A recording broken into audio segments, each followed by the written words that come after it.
As I said, I was on Bataan for approximately 3 weeks when General King ordered the surrender of Bataan. I, along with my battalion that I was attached to, was surrounded by the Japanese soldiers. They took all our arms, naturally, and then pushed us back out on the road near Marvelis. I was on the death march for 2 days and 3 nights. And during that period of time, I saw hundreds of Filipinos and Americans shot, bayoneted, their heads cut off with swords by the officers for the slightest infraction, because the weather was so hot. We were in 110 to 120 degree weather. We had no water, we had no food, we had nothing. And if a man left the column to relieve himself, he got shot. If there was a puddle on the road and they saw that, even if it was muddy and no matter how it is, the men were so starved for water, so thirsty, and they ran over to get a drink from the muddy water, they got bayoneted or shot. On a 100-mile march, there were some 60,000 Filipinos. During the course of that march, 12,000 Filipinos were killed and 600-odd Americans killed. And figuring that out statistically, that's approximately 1 soldier or 1 human being every 30 feet. And that, you know, when you look at it now, it's pretty ghastly and pretty cruel. I knew I couldn't take this I wasn't going to last long myself. So during a rainstorm, there was a lot of lightning and thunder and a lot of noise. I dove off the side of the road and into the jungle and worked my way into deeply as I could into the jungle and get away from the column. It took me approximately 4 days, I believe it is now, to work my way back to Marvelis, which is the closest that I could get to Corregidor. And I gathered up some wood and debris that was there, tied it together with anything I could find, and worked myself out into the bay and swam back to Corregidor. I would say that it took me a good 10 hours that I was in the water, not knowing at the time, but found out later that it was shark infested, but evidently I wasn't good enough to eat. And they weren't interested in me, thank goodness. But anyway, when I got close to the shore on Corregidor, then the Marines started firing at me. This time I'm happy to say that evidently there was a bunch of lousy shots because they missed me. Anyway, when they finally recognized that I wasn't an infiltrator, they come out and pulled me into shore. And luckily, because I was pretty well gone by the time I got close there. There is a picture of me in the National Geographic magazine showing a bunch of GIs out in front of the tunnel, and I happened to be in the front with my hands up. It was a propaganda film, a picture by the Japanese. And I don't know how I managed to get there, but we came across a very large bomb crater. And in the bottom of the bomb crater was some collected rainwater, horrible looking stuff. And the lieutenant, exercising discipline, held the men back from plunging down into that thing and filling their canteens. He said, "Okay, Doc, you gather up canteens and you go down there and fill them up." But anyway, I foolishly laid my pack down in my carbine and took the canteens and the halazone tablets and went down into the bottom of this bomb crater, laid out the canteens, and here I am with 2 hands with a canteen each in hand in the water, and 13 Japanese tanks attacked.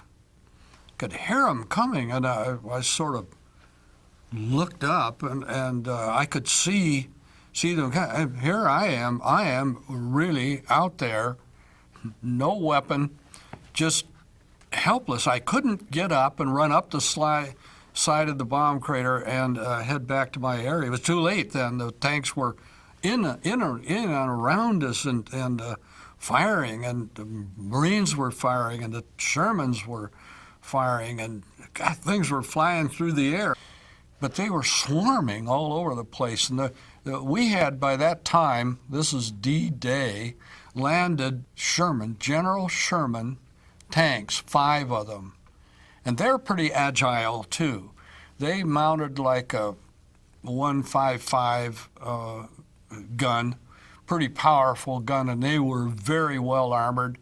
They were quite agile themselves, but these 13 tanks threw themselves upon the General Shermans, much to their, and the General Shermans just knocked them out. Just incredible. Though the Shermans were firing as fast as they humanly possibly could, blowing those little tanks. So the riflemen were throwing tons of fire into the tanks. The tanks were easily punctured. They didn't have a chance. But the point was, one of them comes up on the edge of the bomb crater and is trying to depress the cannon.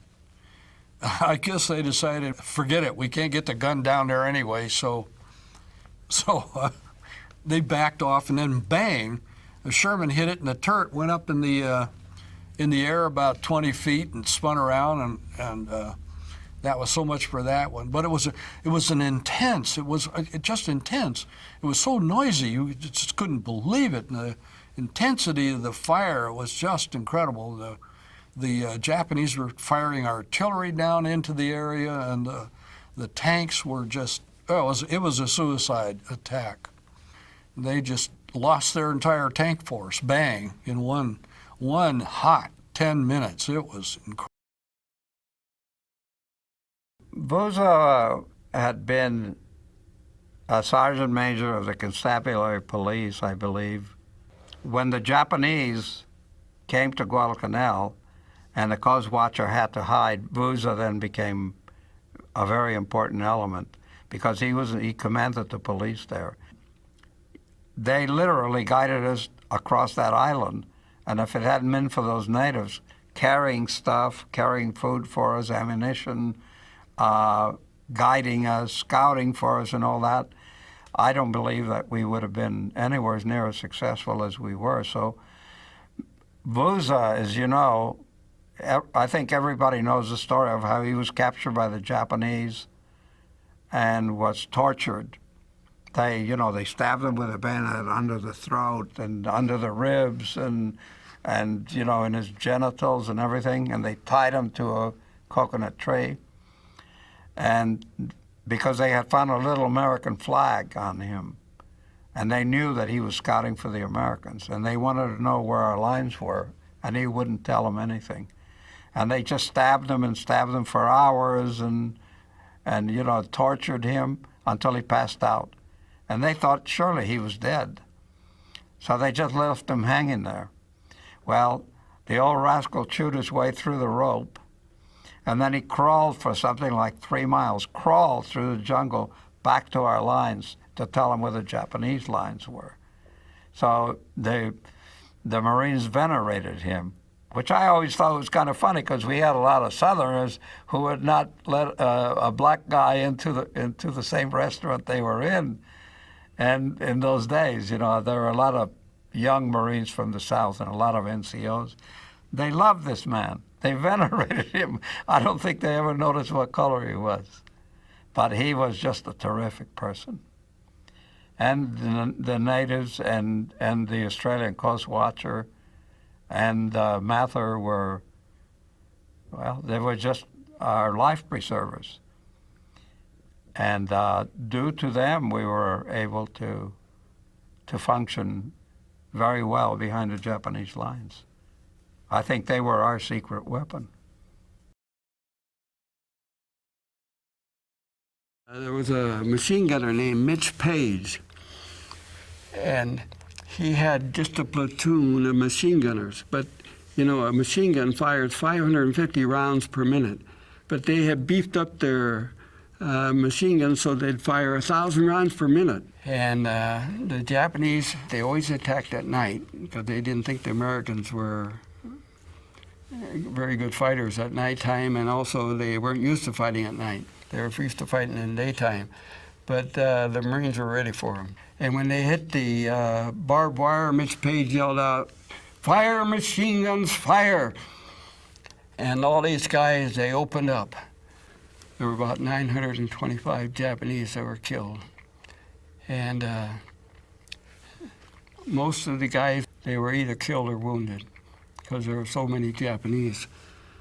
And Mitch, he was wounded, but he wasn't wounded severely. He stayed up there all night long, and he'd go to machine gun that the guys had been killed, so that he'd make the Japanese think that we still had a significant force.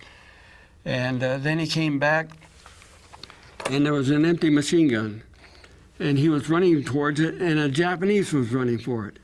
And so he got there first, and there was a string of ammunition, 250 rounds, down on the ground. It was on the grass. And he fed it into the machine gun, and he pulled the round back, and it put it into the chamber. And then you pull it back again, it goes in and get ready to fire. And he was getting ready to pull it back to fire. He says, my jaw was just frozen stiff. I couldn't move.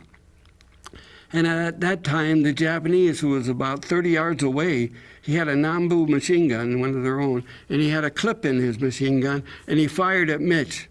It was only 30 yards away. It was almost a shot that you couldn't miss, and the bullets just went right in front of Mitch's face. And then Mitch was able to pull back the lever on the machine gun and went into the chamber, and he swung it around, and he killed a man. Mitch took the machine gun right off of the tripod and lifted it up.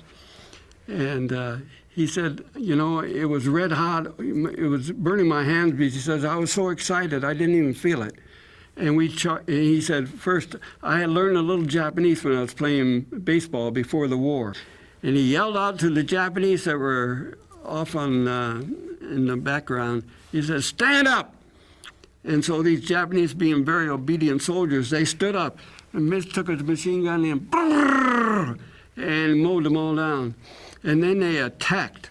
And he went down there, and there were no Japanese left. The battle was over. Just about daylight. Most of the men, including myself, had suffered from extensive battle fatigue because we had been awake for over 48 hours. And we were just about wiped out. I knew that we had to have some reinforcements. And I discussed this with my sergeant, Sergeant Johnson. And he said, we don't have any reinforcements. I said, well, they'll be charging us any minute. We can't hold them off. He says, I know it. I said, well, what about tanks? He says, we don't have tanks. I says, yes, we do. I just saw them unloading down the beach just before dark last night. And he says, well, then go get them. So I gave my Browning automatic rifle to my assistant and took his M1, and I started running down the beach area to where these tanks were half a mile or a quarter of a mile away. Well, I had gone perhaps 100 feet when the silence was broken by a bugle blowing charge. This is the bugle that's written up in some of the official reports. Well, as I was running down the beach and I heard this bugle, I thought I'd been shot, and I thought it was St. Peter blowing his trumpet for me. And I turned around and looked, and here was a Japanese bugler standing out in front of their lines, plainly exposed and blowing charge. And it sounded something like this. Something like that. He played charge through completely once, and nobody moved. Marines stuck their heads up out of their foxholes and looked around like Hey, what's going on? He started to play charge again on about the first note. He got shot by a Marine, and here they came at us, and the battle was on. Well, I speeded up my attempt to get the tanks up there, and I was back up with 4 tanks in about 15 minutes. When our tanks got there, and I was in the first tank, by the way, but I jumped out just before they got to where my foxhole had been, and the Japanese turned their attack onto the tanks. And the battle lasted for close to an hour before all the Japanese were annihilated. That was the only thing that saved the Japanese from penetrating our lines at the beach road at the extreme left flank, and if they'd have done that, they could have penetrated behind the lines for the entire operation. So the men onto our right would have had Japanese in front of them and Japanese behind us. Historians have said that Tarawa was the heaviest fortified piece of property during World War II. More heavily fortified than any piece of real estate even in Europe. By rights, no Marine should have ever set foot on Tarawa. The Japanese admiral there in charge of the island had bragged that it would take 1,000,000 men 100 years to take Tarawa. But the men of the 2nd Marine Division did it in only 76 hours, and that was something absolutely incredible. We lost over 1,000 Marines, something like 1,026 that died during the battle. More died later on. There were 5,000 Japanese killed. And if you put it together, Tarawa was the bloodiest affair for the 76 hours of combat of probably during the war. Let me describe how the guns and the machine guns were placed against the seawall. They were very cleverly camouflaged. There was not too much distance between them, maybe 75 to 100 feet in most cases. The Marines that were coming in facing one machine gun nest were not only facing the fire from that gun, but they were also facing crossfire from the guns on the left and on the right, so that every Japanese machine gun position had cover crossfire from the ones on each side. It was most difficult. I don't know how anybody ever got ashore and survived, but somehow they did. Tarawa was bombarded for several days before we landed by some of our battleships and cruisers and destroyers. It was also attacked by our aircraft to the extent that they thought that nobody could survive on the island. And a day or so before we landed, they gave up dropping any more bombs because they thought it would be useless. And we were told that we would just sort of go in and just mop up the defenders. They didn't think there would be many people alive. Wrong. Those fortifications were so strong that many of them could take a direct hit from a gun from one of our battleships or a bomb and still survive. They were incredibly strong. As a matter of fact, the Japanese admiral's command post was a large concrete building that had double walls to it. The walls were something like 2.5 feet thick. And in my book, I show photographs where shells from our 16-inch battleships gave it a direct hit and failed to penetrate the inner wall. The fortification had to be taken by the Marines on foot, hand-to-hand combat. And I just wondered what the Japanese admiral thought when he saw Marines coming into his command post. Those that got ashore in the first few hours were stuck onto the very narrow beach in front of these machine gun nests. They finally managed to knock out these machine gun nests by basically going over the top of them and then attacking them from the rear. That was their soft spot. All during the first day and up until about noon of the second day, all of our forces were concentrated in the very narrow strip of beach in front of the seawall. Finally, about noon on the second day, it was decided that if they stayed there, they'd all die. So they thought they might as well take a few Japanese with them. They charged up over the seawall and finally succeeded in taking the island. In my book, I talk about what demoralized the Japanese, and according to one prisoner that we took, he said it was not our shelling, not the bombing, but it was the sight of the Marines that kept coming and kept coming. He said we could not stop them. They overran our defenses and took the island. The Japanese military had a history of winning all of their battles for over 2,000 years. It was not until Guadalcanal that they suffered their first defeat on land, and that was by the hands of the U.S. Marines. Defeat or surrender was not in their vocabulary. But after Guadalcanal, they began to get the...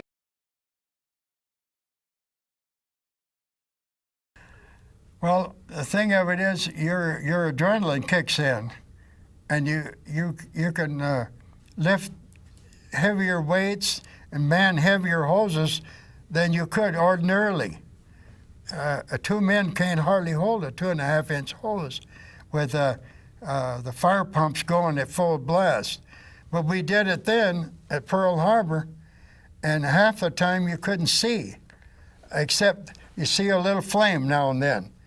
And you kept the hoses going because the flames were burning on the water towards your ship. And if they're burning all around the stern of your ship, first you fan the flames back, and then you keep them from coming towards you, and the wind was blowing towards us.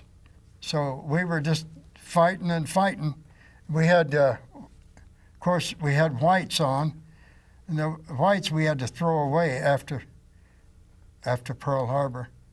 We had to throw our uniforms away. Everything you touched was black. It's black and oily and smelled bad. All the bodies were burning, and it's indescribable, really. It's so horrible that you put it out of your mind afterwards. If you don't, why, you'd wind up going over the edge. So actually, your rage saves you in a battle. You get so pent up, and your adrenaline kicks in, I guess they call it, that you fight. Well, it's a battle to the death, and they were machine gunning us while we were manning the hoses. We just hoped that they didn't hit us, and they hit the deck behind us. We could see the splinters coming up behind us, but we kept fighting the fire, and we saved the Tennessee by putting the fire out.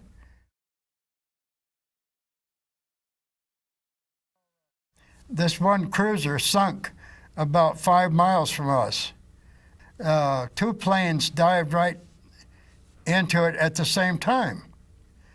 Two kamikazes hit it, and one of them hit forward. I guess they hit the ammunition.